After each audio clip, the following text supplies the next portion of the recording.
Je n'arrive toujours pas à croire ce qui s'est passé.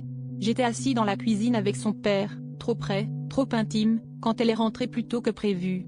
Il y a eu ce regard, celui qu'on ne pourra jamais oublier. Elle a crié, la colère et la douleur dans sa voix, et moi, incapable de bouger, le cœur battant à s'en exploser la poitrine.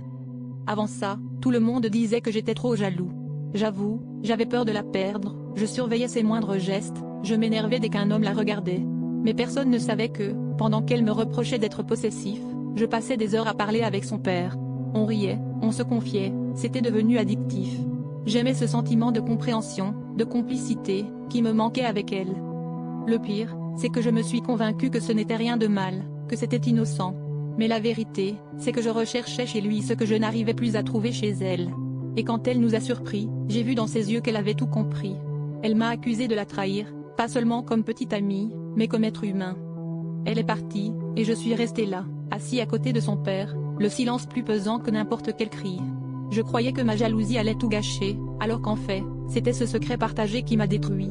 Je me demande encore si ce que je cherchais chez lui, c'était de l'amour, une figure paternelle, ou juste une échappatoire à ce que je refusais d'affronter chez moi.